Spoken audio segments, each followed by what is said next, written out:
अमृतसर के पास एक छोटा सा गांव हुआ करता था। उसमें बलबीर नाम का गरीब इंसान अपने पत्नी और बच्चों के साथ रहता था।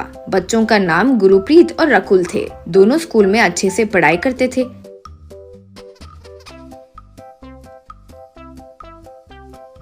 बलबीर और उसकी पत्नी एक बंडी पर रोटी, चिकन, मटन बेचते थे। वहाँ ये सबसे ज्यादा उनका बनाया पंजाबी बॉइल्ड एग टिक्का बहुत मशहूर था। पहले वो मुर्गी के अंडे को उबालकर उसका छिलका निकालते थे, फिर उसे अच्छे से तेल में पकाकर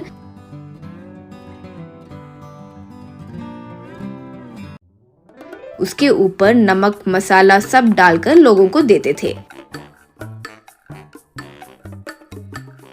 वे लोग चाट चाट कर खा जाते थे। बच्चे भी खुशी से खाते थे। गुरुप्रीत, रकुल को भी वो खाना बहुत पसंद था। वे भी बंडी के पास आकर खाते रहते थे। गुरुप्रीत, पापा, इनका स्वाद बहुत अच्छा है। ये कैसे बनाते हैं, हमें भी सिखाइए, हम भी देखते हैं। यूं कहा तो रकुल, हाँ मम्मी, मुझे भी सीखना है, दिखाइए ना। यूं बोली तो बलबीर, बच्चे, इस उम्र में तुम लोग अच्छे से पढ़ाई करके खेल कूद कर जो पसंद आया वो खाना ही तुम लोगों का काम है। ये खाना बनाना वगैरह से तुम लोगों का क्या काम है? जाओ घर जाकर होमवर्क करो। यूं कहा। एक दिन घर लौट रहे बलबीर और उसकी पत्नी को एक लॉरी मारकर चली गई। दोनों की कमर टूट गई और वे बिस्तर पकड़ लिए। वो देखकर दोनों बच्चे बहुत दुखी हुए। बच्चे ही उनकी सेवा करने लगे। एक दिन बलबीर, हे भगवान, ये क्या कर दिया है तुमने? बच्चों को ही देखभाल करने के बदले अब उनसे ही सेवा करवा रहे हैं। हमें आपके पास जल्दी बुला लो भगवान, कहते हुए दुखी हुआ। गुरुप्रीत, पापा, दुखी मत होइए, वो भगवान की कृपा से हमारे साथ सब ठीक होगा। घर पर पैसे खत्म हो गए, अब हम दोनों जाकर बंडी चलाकर पैसे कमाते हैं। आप हमारे बारे में बिल्कुल फिक्र मत करिए। यूं कहा। ऐसे दोनों बच्चे बंडी ढकेलते हुए गांव में आए। रकुल, भैया, यहाँ तो ज्यादा लोग बॉइल्ड एग टिक्का मांगेंगे, वो कैसे बनाएंगे? यूं बोली तो गुरुप्रीत, पापा मम्मी को अंडों को तेल में डालकर पकाते हुए मैंने बहुत बार देखा है। रुको, पहले 2 अंडे डालकर देखते हैं कि होता क्या है। कहकर 2 कच्चे अंडे लेकर तेल में डाल दिया। बस, बाप रे बाप, बचाओ बचाओ, ऐसे आवाज सुनाई दी। वे इधर उधर देखे तो कोई नहीं था। फिर से, बाप रे बाप, बचाओ बचाओ, यूं पुकार सुनाई दी। रकुल, भैया, ये आवाज तो अंडे से आ रही है। यूं बोली।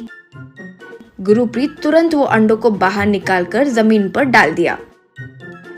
बस, वे टूटकर उसके अंदर से 2 लिलीपुट्स बाहर आए। उन्हें देखकर बच्चे आश्चर्य में थे। एक, हमें कुछ मत कीजिए, हम पड़ोसी लिलीपुट देश से आए हैं। हम जब नदी से आ रहे थे तो हमारा नाव डूब गई है। यूं कहा तो दूसरा, हम रास्ता भटक गए थे तो एक मुर्गी ने हमें खा लिया था। इसकी वजह से हम ये अंडों में आ गए हैं। कृपया करके हमारे मदद कीजिए। यूं कहा तो गुरुप्रीत, हम आपको कुछ नहीं करेंगे। अतिथि देवो भव, ये हमारी देश की संस्कृति है। हम जरूर आप लोगों की मदद करेंगे। यूं कहा तो एक, आप छोटे बच्चे हो ना, तो ये बंडी क्यों चला रहे हो? यूं पूछा। गुरुप्रीत जो हुआ वो बताकर दुखी हुआ। वो सुनकर वे भी उदास हो गए थे। फिर गुरुप्रीत अपने पास जो नाव का खिलौना था उसमें उन्हें बिठाकर आराम से जाकर आइए। रास्ते पर आपको खाने पीने के लिए पानी और कुछ खाने का सामान भी रखे हैं। यूं कहा तब एक लिलीपुट, छोटे बच्चे हैं लेकिन दिल से कितने बड़े हैं। आप लोग इतनी मुश्किल में हैं तो हम यूं ही देखते चुप कैसे रह पाएंगे? रुको, कहकर हाथ घुमाते ही वहाँ बहुत सारा सोना प्रकट हुआ। तब एक और लिलीपुट, इस सोना से आपका माता पिता को ठीक कराओ और खुशी से रहो, कहकर टाटा कहते हुए चले गए।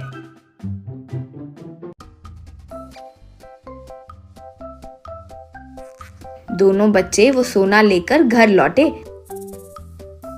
अब वे सब बड़े बंगलों में रहकर कार में घूमते हुए खुशी से रहने लगे।